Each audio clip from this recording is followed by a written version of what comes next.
Anda siap ketika rakyat Gelora setidaknya mengusung Anda atau meminta Anda menjadi Presiden Republik Indonesia?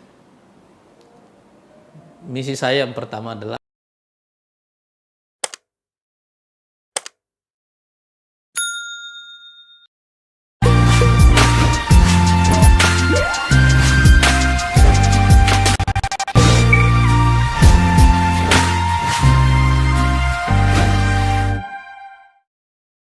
Assalamualaikum warahmatullahi wabarakatuh. Selalu menarik kalau berbicara tentang politik. Semakin menarik ketika kita berbicara tentang konfigurasi kekuatan-kekuatan politik. Lebih menarik lagi ketika pembicaraan sudah diarahkan pada pemilu. Selalu menarik. Saya nggak ngerti. Sebagai orang politik kadang-kadang juga saya bertanya. Hari ini saya mengundang seorang tokoh, seorang yang telah mencatatkan dirinya pada banyak peristiwa-peristiwa politik. Seorang yang pernah, nanti dah beliau menjelaskan sendiri dirinya. Kita sudah tahu gitu. Assalamualaikum Ustaz Anies Mata. Waalaikumsalam warahmatullahi wabarakatuh. Terima kasih. Ini podcast saya ini Ustaz. Saya bikin dan kesepakatan teman-teman tim di sini untuk fokus pada politik. Jadi Anda kan tahu segmen sama lah misalnya di dalam pertarungan politik itu. Segmen politik itu tipis. Kita akan menjelaskan lebih banyak ketika dibawa pada format politik yang sebenarnya. Tetapi teman-teman disiplin untuk itu. Setidaknya memberikan pelajaran dan informasi yang berimbang tentang bagaimana politik itu harus diperlakukan. Dan saya yakin penonton Akbar Faisal Unsensor sangat berharap Anda sebagai seorang yang telah kita tahu bagaimana mengelola politik baik kemarin-kemarin maupun hari ini itu bisa memberikan kita pemahaman yang lebih jauh. Saya hanya semata akan memandu Anda untuk membawa pada kemana sebenarnya arah yang Anda tuju dan kemudian bisa nggak bersama dengan kita atau kami selanjutnya kemudian menjadi satu Indonesia. Di Gelora itu presiden juga namanya ya? Ketua Umum. Ketua Umum, oke. Saya selalu mengingat presiden karena pemirsa Pak Anies mantan presiden Partai PKS. Kalau sedikit dibuat dramatisasinya, beliau adalah orang yang berdiri tangguh, tegak. Saya selalu ingat pidato Anda di kantor DPP PKS pada saat beberapa kader Anda ditangkap dan waktu itu sebagai orang politik, saya bisa merasakan bagaimana perasaan teman-teman PKS waktu itu. Dan pidato Anda, meskipun saya bukan orang PKS pada saat itu menggetarkan Ustaz. Jadi beliau adalah mantan presiden PKS dan kalau boleh, saya mohon maaf, saya harus menggunakan kata, beliau berhasil membawa PKS pada saat itu dari tanda petik kesulitan besar.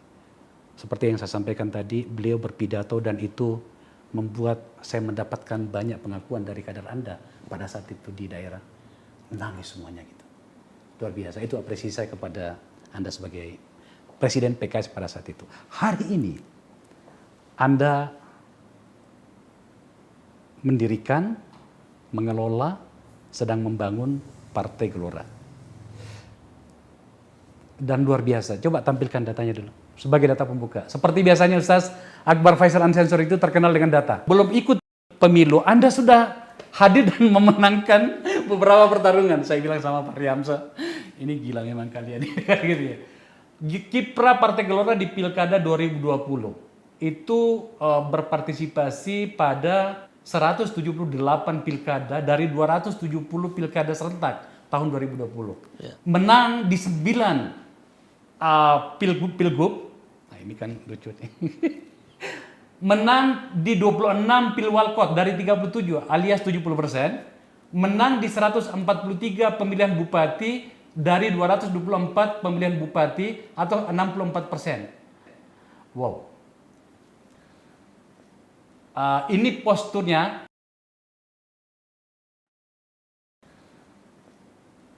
Kualifikasi Partai Gelora sudah menjadi peserta pemilu itu untuk DPW-nya, Dewan Pimpinan Wilayahnya, itu sudah 100 DPD-nya 100% juga. Kabupaten kota ya, 514. Kalau di kabupaten kota sudah 514 Iya. atau 76%. Dan kadernya bertambah 2.800 setiap hari. Berbasiskan kartu Digital anggota ya, kartu anggota ya, Kartu anggota. real time. Yang teridentifikasi dan tercatat. By name, by address. Yes. Wow, selamat untuk Anda. Oke, Ustaz. Apa yang Anda lakukan dengan Gelora sampai kok cepat sekali seperti ini? Ini lucu loh, Anda belum ada di parlemen. Jadi saya mau cerita dulu ya, kenapa saya mendirikan Partai Gelora ini. Oke. Saya menjadi sekjen di PKS dulu sejak awal berdirinya gitu loh. Sampai tahun 2013, dari 1998 sampai 2013 dan menjadi presiden sampai 2015 gitu ya. Saya punya satu pengalaman gitu ya. Bahwa untuk membentuk sebuah partai politik dengan pengalaman itu, saya mengerti caranya. Oke. Cuma ketika saya menjadi pimpinan DPR tahun 2009, saya mundur tahun 2013 setelah menjadi presiden. Saya mencatatkan satu pertanyaan besar yang saya tidak temukan jawabannya pada waktu itu. Bahwa untuk mendirikan sebuah partai politik dan menjadi partai tengah, waktu itu kan PKS nomor 4 secara nasional ya. Kita mengerti caranya itu. Yang belum kita mengerti betul adalah kalau suatu waktu kita memimpin negara, kita tidak memiliki perangkat yang cukup. Maksud saya perangkat pengetahuan. Dari situ saya mulai melakukan perenungan yang banyak dan berdiskusi dengan belajar ulang kembali karena saya merasa bahwa pengetahuan saya habis. Saya perlu belajar ulang kembali dan bergaul dengan seluas mungkin orang.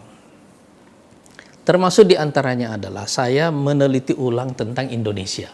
Oke. Menarik. Ya. Saya memulai dengan sebuah pertanyaan, apa sih nilai dasar masyarakat Indonesia itu? Core value-nya apa? Ternyata saya menemukan ada 3 nilai dasar masyarakat Indonesia itu. Yang pertama agama, yang kedua keluarga, yang ketiga itu achievement, pencapaian. Di mana-mana nilai tentang achievement itu selalu merupakan efek dari liberalisasi, efek dari demokrasi. Di mana-mana itu ya. Artinya 2 nilai dasar kita ini yaitu agama dan keluarga mendapatkan satu tambahan baru yaitu achievement. Basis kita ini adalah masyarakat komunal.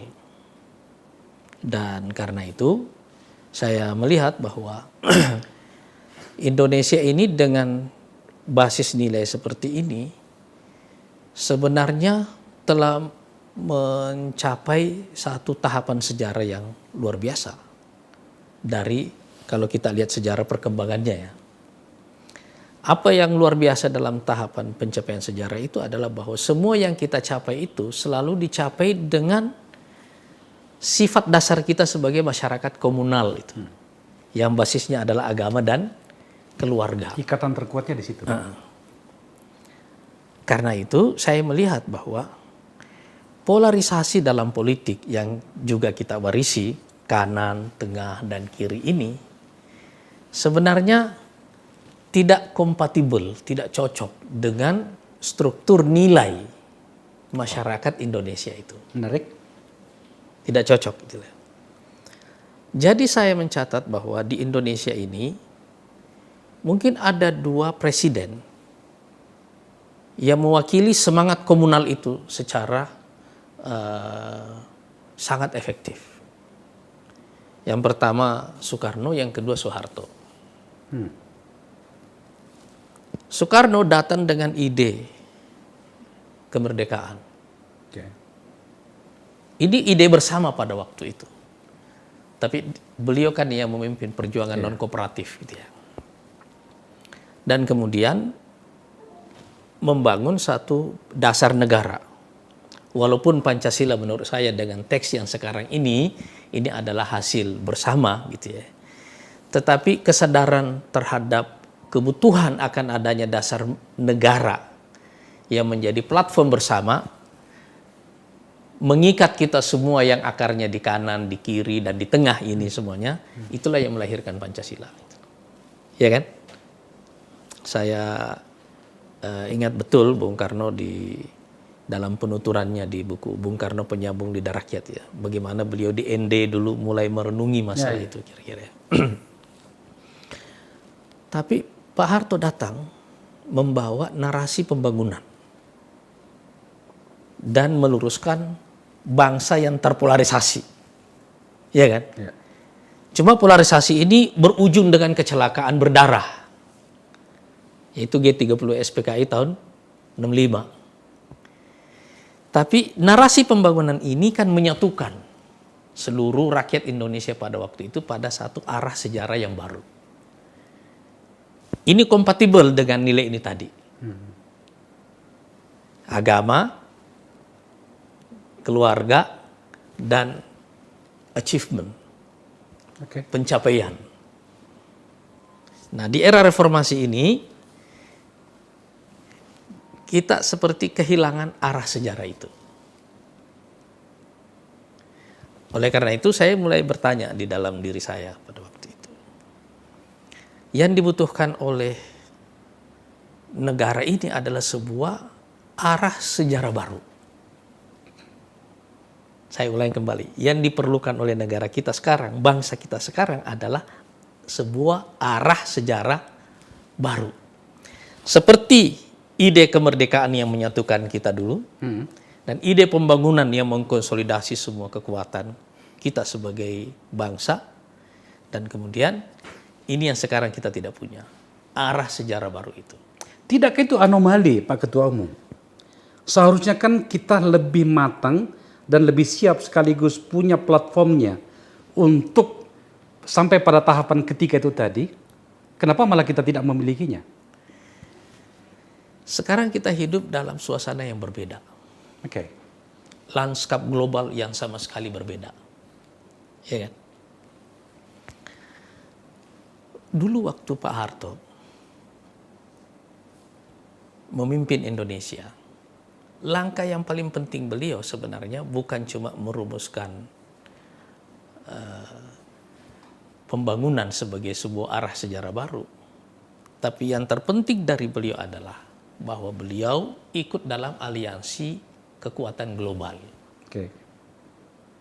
Kekuatan kapitalisme barat. Itu kan di masa Perang Dingin. Iya kan? Dan harus kita katakan bahwa G30 SPKI itu adalah residu Perang Dingin. Konfliknya secara global, korbannya kita di sini. Dalam konteks kita. Dalam konteks kita itu kan. Kita jadi korban dari pergulatan yang terjadi secara global itu gitulah. Makanya kalau kita lihat sebelumnya kan ada Lee Kuan Yew tahun 1959 di Singapura. Kemudian ada Pak Harto dari tahun 65 ke atas. Kemudian setelah itu ada Mahathir tahun 81 dan di Filipina ada Marcos. Asia Tenggara ini secara keseluruhan bergabung dengan kapitalisme global bersama dengan yang ada sebelumnya Jepang, Korea Selatan, Taiwan. China kan belum. China kan belakangan nyusulnya gitu kan. Tapi karena blok barat ini yang memenangkan nanti Perang Dingin, kita mendapatkan manfaat besar dari situ. Iya kan? Jadi kata pembangunan ini bukan hanya kompatibel ke dalam struktur nilai-nilai kita, tapi juga kompatibel secara global. Artinya Pak Harto juga mengerti betul lanskap global pada waktu itu. Dan kebetulan penyikapan sejak awalnya mengarah ke sana. Mengarah ke sana. Beliau mengerti betul. Nah, negara-negara ASEAN ini kan mengalami kemajuan dalam pembangunan. Apa sebabnya? Karena ada aliran investasi dari barat, iya kan? ada transfer teknologi, iya kan? Juga ada market yang mereka berikan kepada produk-produk kita. Ya. Semua kan kita dulu pembangunannya semuanya berorientasi ekspor semua kan, karena mereka membuka marketnya untuk kita gitu. Nah sekarang lanskap global ini yang berubah. Apa yang berubah dari lanskap global ini? Sistemnya ini yang sekarang berantakan. Jadi tidak ada lagi cantolan. Karena setelah Uni Soviet runtuh kan semua kita mengalami masalah yang tinggal satu sistem aja yang bertahan kan. Nggak ada lagi dualisme, tinggal satu. Nah yang satu ini sekarang yang berantakan nih. Nah karena itu sekarang saya bisa membayangkan betapa sulitnya sekarang ini situasi kita dalam mengelola negara. Nah saya mau kembali kepada pertanyaan tadi. Dari sejak itulah saya mulai merenungi bahwa jika saya mewakili secara terus-menerus satu kekuatan yang dikategorikan hanya ada mewakili salah satu kekuatan ini, yaitu kanan, kita tidak akan pernah bisa memberi kontribusi dalam kepemimpinan negara itu. Sementara negara kita sekarang sedang membutuhkan satu arah sejarah yang baru. Ya. Ini poin pentingnya. Saya mau cerita kembali. Saya mau kembali sedikit kepada sejarah ya. Dulu kenapa Masyumi besar? Gitu ya. Dulu Masyumi besar itu karena paling tidak ada dua hal yang membuatnya besar. Masyumi itu dipersepsi sebagai rumah besar umat Islam. Hari Ya kan? ini Masyumi Reborn sebenarnya juga sedang menjual Iya. itu. Tapi kalau dulu kan memang hakikatnya begitu. Iya. Faktanya begitu. Majelis Syuro. Semua kelompok Islam, Muhammadiyahnya, NU-nya, Di situ Persisnya, merasa punya kamar dalam rumah besar itu. Yang kedua, prinsip kolaborasi antar kelompok-kelompok itu, bahwa Masyumi ini adalah bendera politik kita bersama. Semua orang menyadari persis, dan posisi ini yang menguatkan Masyumi pada waktu itu. Ya, ya. Tapi saya mau jelaskan hal yang lain. Kenapa Partai Nasionalis yang tetap memenangkan pertarungan? Iya kan? Perbedaannya adalah karena Partai Nasionalis, khususnya PNI pada waktu itu Bung Karno, itu datang dengan sebuah platform. Jadi kalau yang Masyumi ini merepresentasikan Islam, kalau ini merepresentasikan populasi seluruhnya. Nah yang saya mau katakan, platform inilah yang kita perlukan sekarang. Jadi Pancasila itu adalah platform. Pembangunan itu adalah sebuah platform. Platform dalam pengertian dia adalah arah sejarah baru. Kalau ini platform dalam pengertian filosofinya, dasar negara. Nah sekarang kita membutuhkan platform yang ketiga. Sebuah arah sejarah yang baru. Ya, ya. Cakep.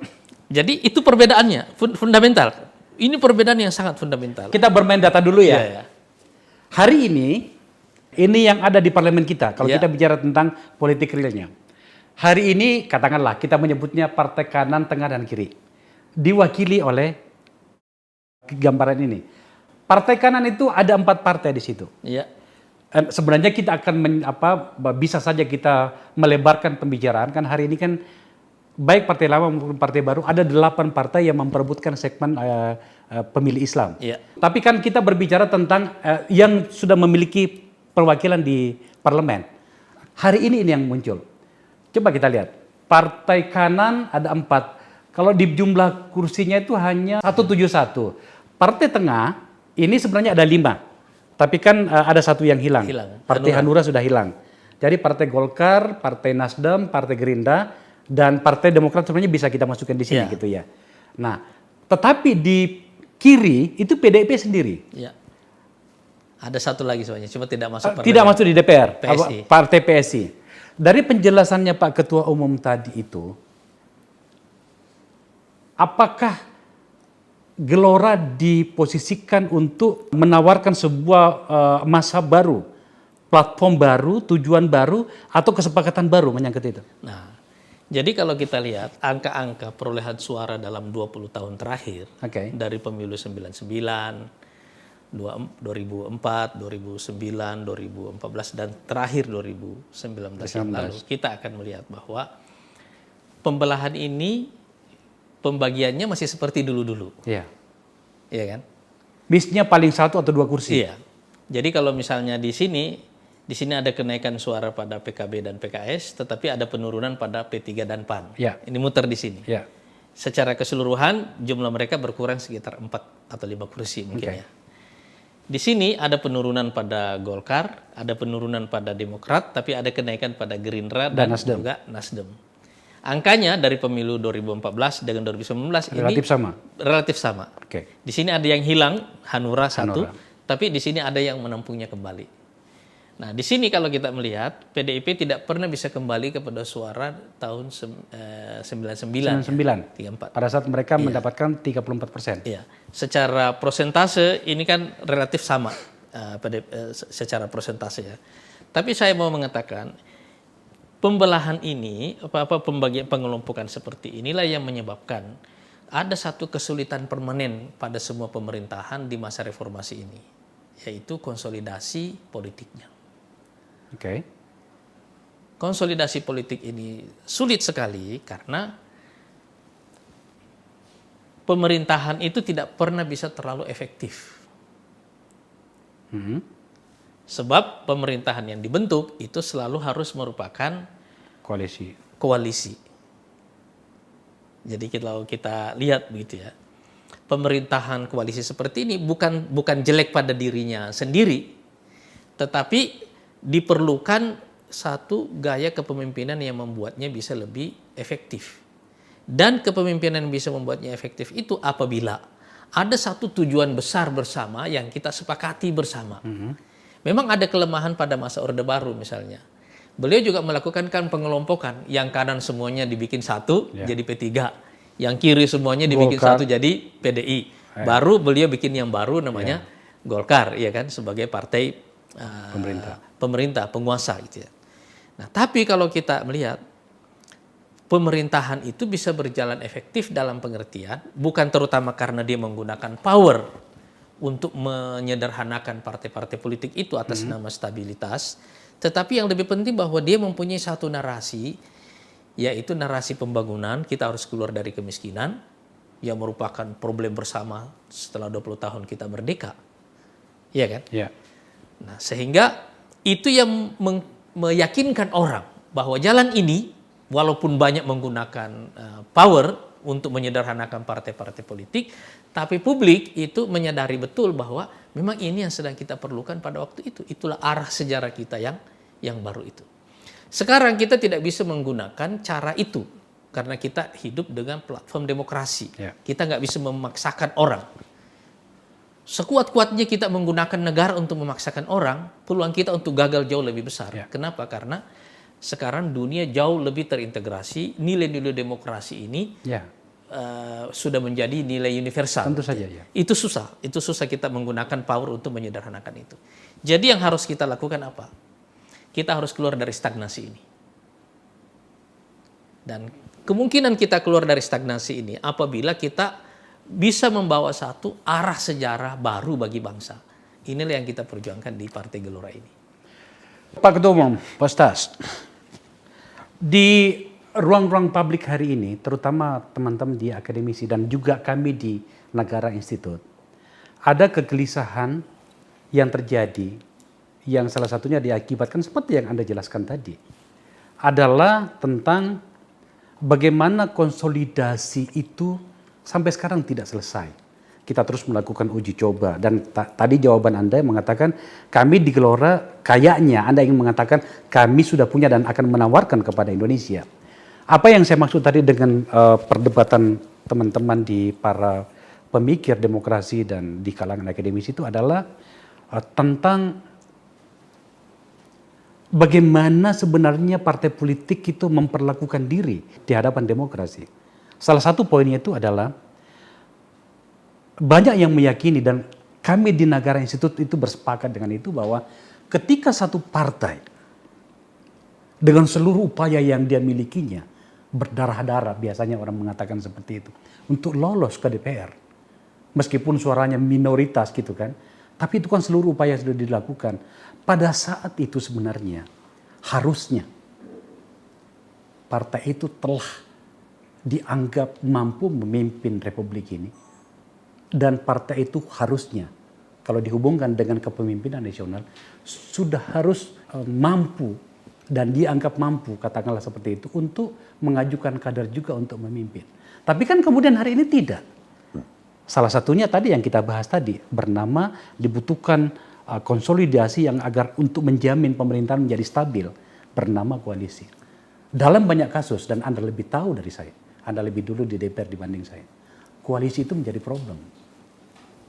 So, apakah Anda ingin mengatakan Anda sepakat dengan pikiran teman-teman di para pemerhati demokrasi dan para akademisi itu? Jadi masalahnya sebenarnya bukan di koalisinya, karena banyak pemerintahan terbentuk juga dari koalisi tapi bisa tetap efektif.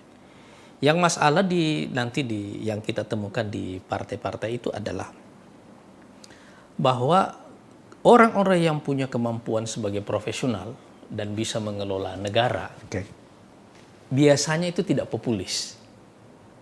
Biasanya begitu? Biasanya begitu, ya. Tidak populis. Dan biasanya mereka membungkus diri sebagai profesional. Profesional, teknokrat, dan seterusnya.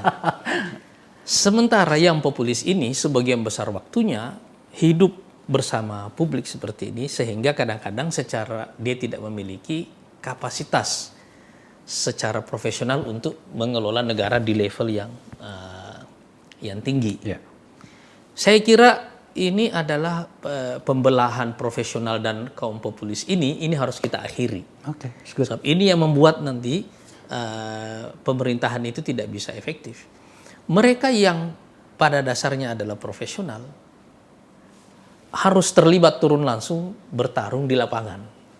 Karena kekuatan utama dalam demokrasi itu, kekuatan leadership yang utama dalam demokrasi pada dasarnya adalah ide-ide. Gagasan. Maksudnya begini.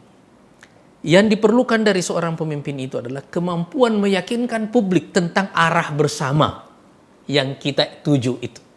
Kemampuan itu. Nah, memang setelah itu harus ada dilanjutkan dengan kemampuan delivery. Kemampuan melaksanakan, mengeksekusi semua rencana-rencana besar yang ada itu. Karena itu diperlukan orang yang visioner, tapi pada waktu yang sama juga seorang eksekutif yang efektif. Kemampuan visioner ini dan kemampuan eksekutif ini itu harus menyatu. Nah, sekarang di banyak negara, banyak pemimpin populis itu gagal. Karena pada dasarnya day-to-day operation dari negara itu kan membutuhkan keahlian yang tinggi. Iya kan? Iya, betul. Tetapi untuk sampai ke sini kita mempunyai satu prosedur demokrasi yang mengharuskan pemerintahan itu mendapatkan dukungan besar dari masyarakat. Karena itu penyatuan antara kemampuan eksekutif dan populisme ini harus kita satukan dari awal. Jangan kita pisahkan. Itu sebabnya nanti yang bikin partai-partai bisa susah. Misalnya kader sudah berjibaku mendapatkan kursi, setelah itu jatah menterinya dikasih kepada orang karena tidak ada yang profesional, tidak cukup layak untuk sampai ke situ. Tapi yang di sini juga tidak boleh berpikir bahwa yang profesional tunggu di ujung, dia harus dari awal terlibat. Nah, maksud saya begini, kalau ini kita bisa satukan, sebenarnya yang harus kita sepakati adalah ini yang saya sebutkan tadi.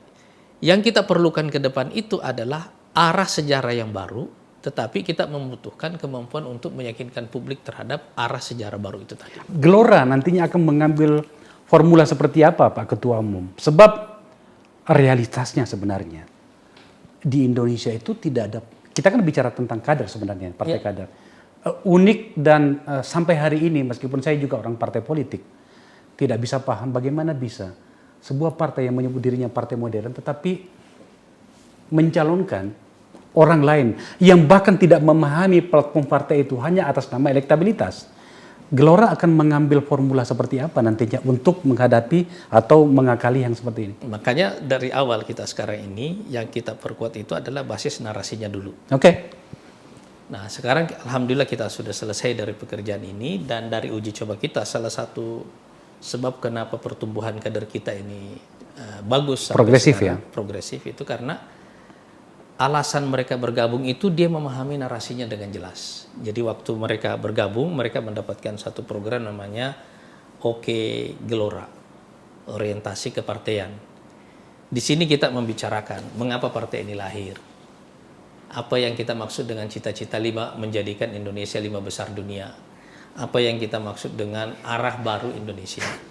Maksudnya semua ide-ide ini mewakili satu generasi, artinya kegalauan generasi baru di Indonesia.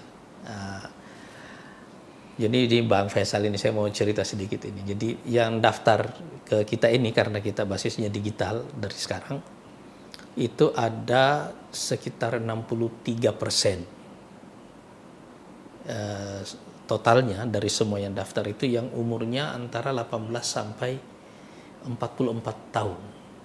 18-44. Iya.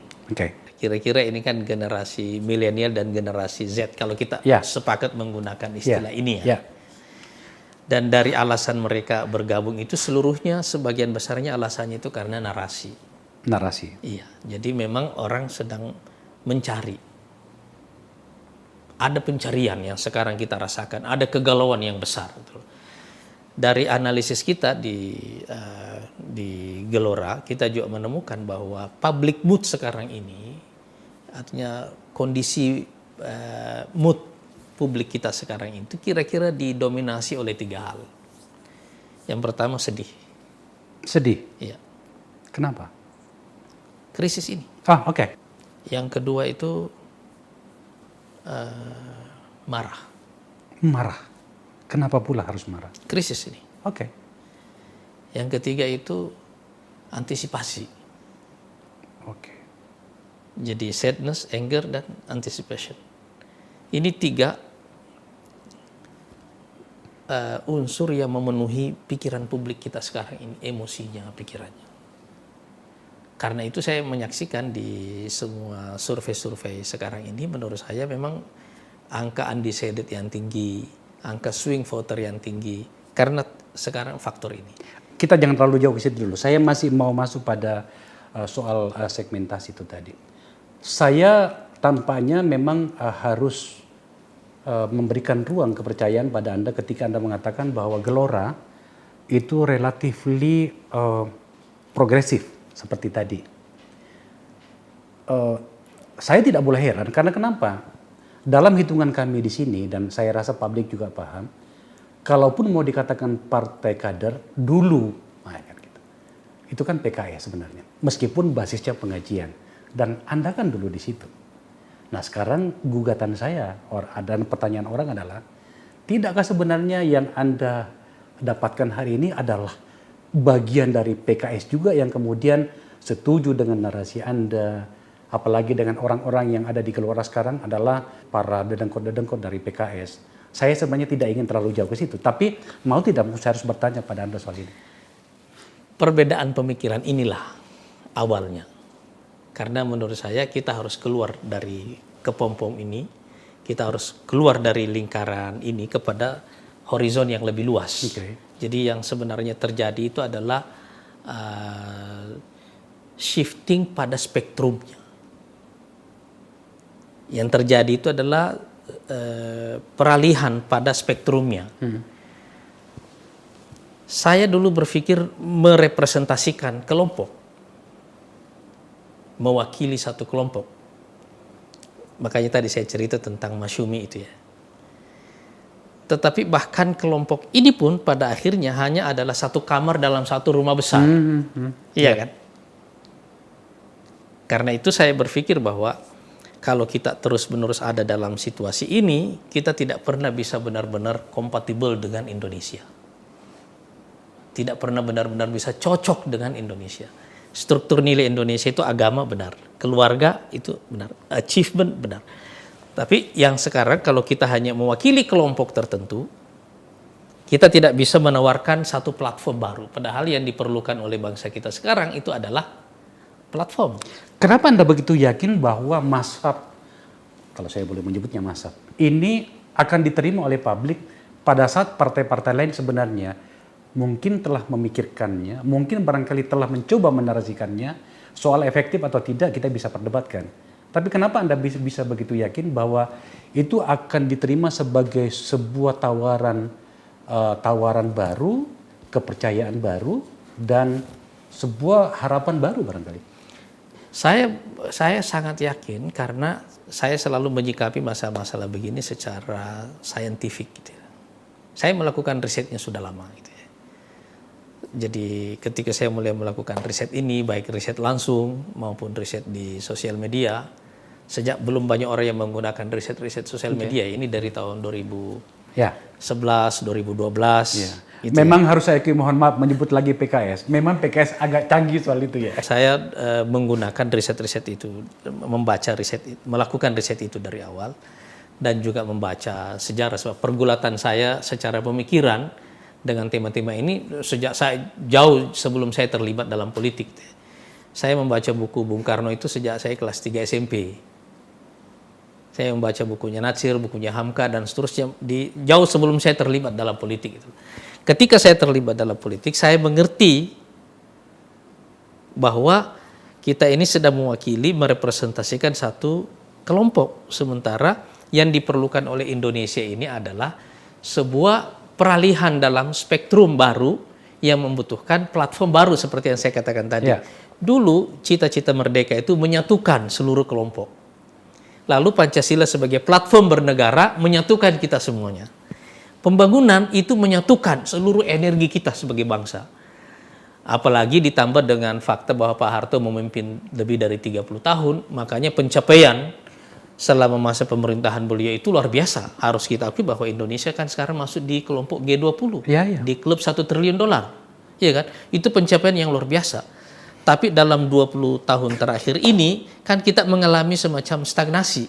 Stagnasi dalam pengertian bahwa kita tidak punya satu arah nasional bersama. Karena itu saya membayangkan bahwa ketika saya mengangkat ide tentang menjadikan Indonesia sebagai 5 besar dunia, ini bisa menjadi cita-cita nasional bersama. Itukah yang menurut Anda yang membuat ya harus diakui dan kita harus katakan memang agak berisiko. Tapi harus saya tanyakan kepada Anda.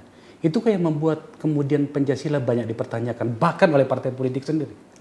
Enggak, saya tidak mempertanyakan Pancasila. Pancasila harus kita akui bahwa ini adalah platform bernegara yang luar biasa. Yang saya gambarkan tentang apa yang di ruang publik hari ini. Cuma kan sekarang orang mempertentangkan kan. Ya. Seakan-akan Pancasila ini milik satu kelompok, makanya sebenarnya kita harus keluar dari perdebatan soal hari lahirnya Pancasila, siapa pencetusnya. Menurut saya itu menghilangkan semangat kolektivitas kita gitu loh. Semangat kekeluargaan kita gitu loh. Ini menarik Pak Ketua Umum karena banyak orang dan bahkan saya orang yang mengenal Anda, di kepala saya Anies adalah kanan. Apakah Anda ingin mengatakan bahwa Gelora, organisasi yang semakin membesar dan Anda pimpin ini, tidak boleh lagi dipersepsikan sudah mulai bergerak ke tengah begitu? Bagaimana? Coba Anda dijelaskan. Saya justru ingin mendekonstruksi kanan, tengah, dan kiri ini menurut saya. Menarik. Justru ini yang tidak relevan menurut saya.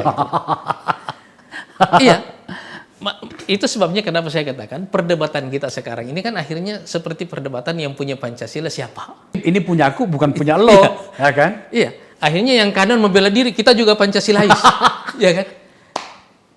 Ya. Seakan-akan menjadi Muslim itu berarti tidak Pancasilais kan? Dan yang Pancasilais juga akhirnya dituduh. Ya. Akhirnya kita semua bingung. Sebenarnya siapa yang Pancasilais? Iya kan? Padahal sebenarnya ini platform, ini selesai sudah di sini. Yang kita perlukan sekarang adalah arah sejarah baru yang bisa menjadi sumber nasionalisme baru, satu cita-cita bersama yang menyatukan langkah kita. Itu sebenarnya yang kita perlukan. Ini yang saya sebutkan platform ketiga, Pancasila, pembangunan. Nah ini yang ketiga ini apa ini? Ini yang saya sebutkan. Cita-cita bersama ini adalah bagaimana menjadikan Indonesia sebagai 5 besar dunia. Menurut saya ini yang bisa menyatukan kita sekarang ini sebagai bangsa. Kenapa kita perlu itu?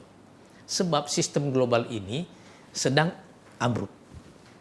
Kita akan menghadapi tahun-tahun yang penuh dengan kekacauan, penuh dengan krisis, penuh ketidakpastian, penuh kegamangan. Dan Anda akan melihat nanti, saya akan insya Allah melanjutkan ide, rumusan tentang ide-ide ini lebih jauh nanti. Dan kita akan melihat misalnya, bahwa pada akhirnya misalnya dalam bidang ekonomi yang kita perlukan itu bukan sekedar new economic policy, sebuah kebijakan ekonomi baru, tetapi terutama adalah sebuah model ekonomi baru. Seperti apa dalam konsep Nah, saya akan menjelaskan nanti lebih jauh nanti. Saya sekarang di tahap menetapkan dulu bahwa kita membutuhkan arah sejarah baru. Dan arah sejarah ini yaitu menjadikan Indonesia sebagai 5 besar dunia, itu adalah platform ketiga yang kita perlukan. Setelah Pancasila, pembangunan di masa Orde Baru ini yang kita perlukan sekarang ini. Tentu saja banyak orang yang kemudian pasti berpikir sama dengan saya. Wow, Pak Anies ternyata sudah sampai pada tahapan ini. Saya mau ikuti logikanya Pak Ketua Umum tadi menyangkut soal rekrutmen dan tawaran-tawaran tentang orang-orang yang dianggap punya niat baik dalam mengelola publik ini. Soal rekrutmen. Menurut Anda sebenarnya pola rekrutmen seperti apa yang kita butuhkan untuk jabatan-jabatan dengan kewenangan-kewenangan besar, dengan tujuan-tujuan besar, tapi dengan risiko-risiko besar. Hari ini kan seperti itu ya. Katakanlah misalnya kalau seorang presiden, pertanyaan publik itu begini, kapan lakukan reshuffle? Di dalam kajian kami di sini seharusnya itu sebenarnya tidak perlu ada. Bahkan sejak awal itu sudah ada kesepakatan presiden misalnya sudah tahu nanti kalau dia menjadi presiden orang ini gitu ya. Nah itu tadi dampak dari koalisi itu barangkali dia terterungku bahasa dari kampung kita ya. Diterungku oleh kepentingan-kepentingan itu. Tadi menarik Anda menyebutkannya bahwa bahkan sejak awal seharusnya identifikasi itu sudah terjadi. Jadi publik tahu siapa nantinya yang akan mengelola mereka sebagai sebuah bangsa. Terkhusus lagi usernya presiden, dia tahu bahwa seluruh agenda-agendanya itu bisa dilaksanakan. Apakah seperti itu yang Anda inginkan? Jadi yang lebih kita perlukan sekarang ini adalah, sekarang coba saya kasih contoh dulu sebelum kita kembali ke situ ya. Ini kan pemerintah misalnya nanti akan mengeluarkan undang-undang baru ya soal pajak ini kan. Saya dengar begitu. Iya. Jadi begitu perolehan pajak kita menurun, apa yang kita lakukan untuk mengatasi masalah pembangunan? Kita lari pinjam tambahan utang. Iya, iya. Yang kedua naikin pajak dalam negeri. Saya rasa hari ini kita bermasalah soal itu. Iya, iya kan? Ini kan satu contoh saja bahwa betapa bingungnya, dan ini bukan hanya di Indonesia, semua negara mengalami hal yang sama. Gitu kan? Kita menghadapi satu krisis yang tidak pernah bisa kita pahami dengan baik. Ya, tidak Ya ada kan? orang yang tahu bagaimana menghadapi krisis ini. Dan karena ada kebingungan di kalangan elit, itu loh. Apa yang harus kita lakukan? Oke. Iya kan? Nah, ini yang saya maksud. Jadi kalau tidak ada satu spektrum besar dalam pemikiran kita, ada satu platform baru yang memungkinkan kita menghadapi krisis ini, tahun-tahun kekacauan ke depan ini nanti. Nanti kita akan terjebak dalam perimbangan kekuasaan di dalam. Itu yang terjadi. Iya kan? Karena cara yang terbaik misalnya untuk mempertahankan kekuasaan itu adalah memperbaharui deal setiap waktu. Iya kan? Tapi korbannya adalah pemerintahan yang tidak bisa berjalan efektif. Ya. Iya kan? Dan di ujungnya adalah rakyat. Korbannya akan ke situ nanti. Ya. Gitu kan? Itu yang akan kita korbankan. Nah misalnya dalam satu pemerintahan koalisi seperti itu, jika arah bersama kita itu tidak ada, kita akan terjebak dalam persoalan teknis seperti itu. Tiap setahun, 2 tahun ada reshuffle dan seterusnya. Dan akhirnya yang terjadi apa gitu. Ini bukan menteri yang gagal atau yang akhirnya secara keseluruhan pencapaian apa-apa gitu. Itu yang terjadi gitu. Nah, sekarang kalau di dalam rekrutmen bagi saya dari awal kita harus menyepakati dari awal arah bersama itu saja yang lebih penting buat kita itu. Begitu kita ada dalam arah bersama seperti itu, sebenarnya gampang untuk kita menyelesaikan banyak sekali masalah-masalah teknis. Contohnya misalnya menurut saya, apakah dengan meresentralisasi kembali seluruh power yang ada yang sudah didesentralisasi itu melalui undang-undang Omnibus Law nanti, itu benar-benar akan ada pemerintahan yang efektif? Saya tidak yakin. Karena persoalannya bukan di situ. Ya. Iya kan? Sekarang Anda mempermudah seluruh persyaratan bagi orang untuk investasi. Tapi kan tidak ada investment yang datang. Ya. Iya kan? Jadi yang kita perlukan apa? Bacaan terhadap krisis ini dan sebuah kompas baru. Arah baru yang kita perlukan. Itu yang kita perlu sekarang. Dan ini yang tidak ada. Ya. Bacaan kita terhadap krisis ini yang salah. Pak Ketua Umum, saya harus mewakili pikiran para penonton kita, Akbar Faisal Unsensor. Narasi hebat seperti ini pada beberapa bagian kita dengarkan dari partai-partai yang sudah ada. Pertanyaannya begini, seberapa disiplin kelak Partai Gelora untuk mempertarungkan dan menyerahkan seluruh energinya untuk agenda-agenda yang luar biasa tadi? Jadi saya mau bicara sedikit yang agak pribadi ya. Saya selalu concern pada pencapaian. Oke. Bukan terutama pada posisi menurut saya itu. Karena kadang-kadang kita punya posisi besar, tapi pencapaian kita tidak ada. Kadang-kadang kita bisa datang dengan satu narasi besar, tapi kita tidak mengerti cara mendeliverinya. Itu yang ingin saya katakan tadi Ya, sebenarnya. misalnya kalau kita lihat ya, Presiden Obama misalnya di Amerika. Ini presiden yang hebat. Artinya dia hadir di tengah krisis itu ya. Tapi kalau kita dalami 8 tahun beliau memimpin periodenya, sebenarnya ekspektasi publik kepada beliau itu tidak diperoleh.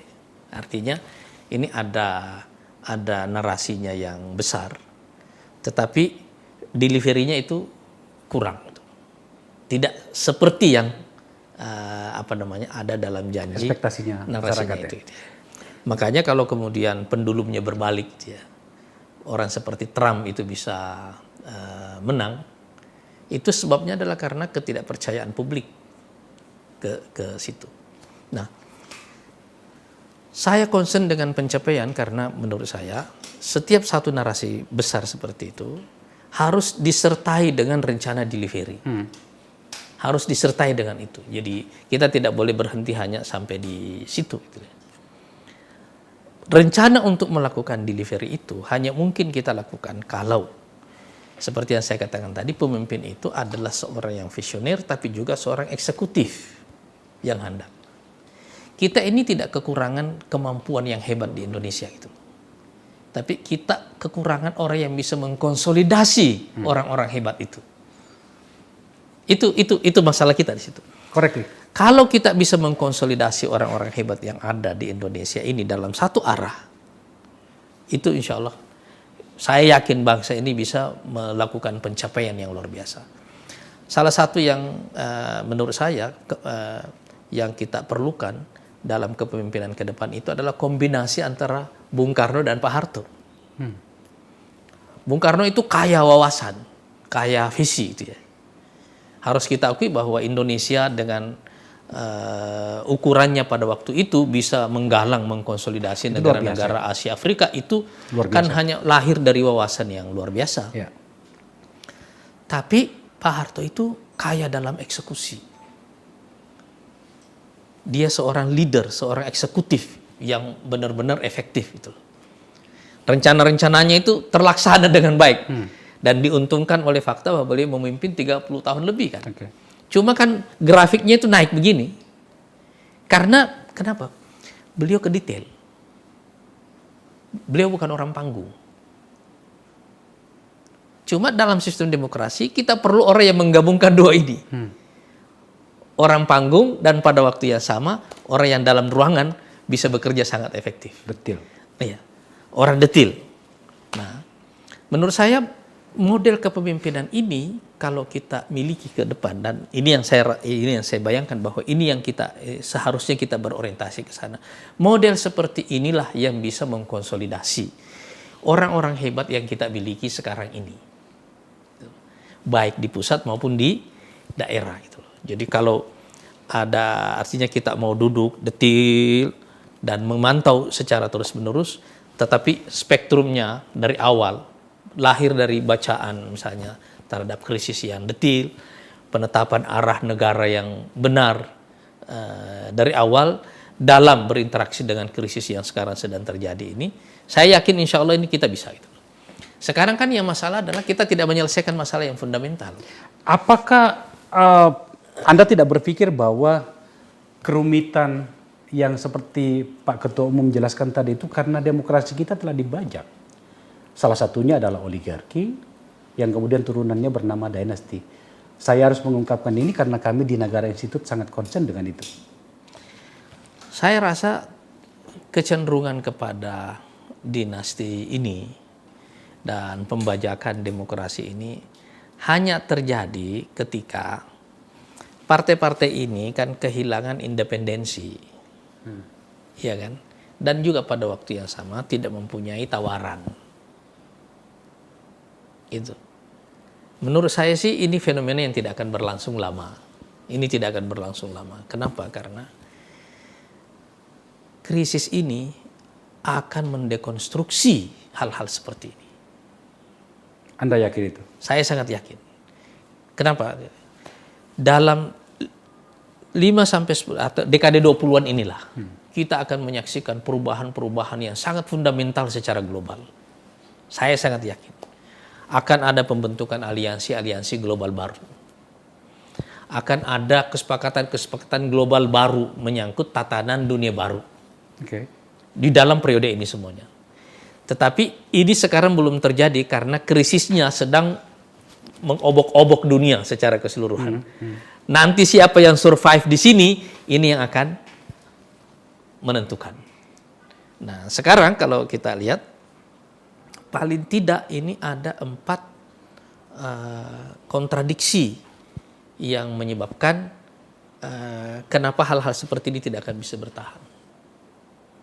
1, kontradiksi antara pertumbuhan dan isu lingkungan. Environment. Iya. Dan Indonesia ini, kalau kita bicara lingkungan, kita bicara tentang misalnya global warming seperti ini, yang menyebabkan terjadinya banyak bencana alam, kita di Indonesia adalah salah satu dari beberapa negara yang akan menjadi banyak korban, mengalami bencana alam dalam jumlah dan ukuran yang lebih besar.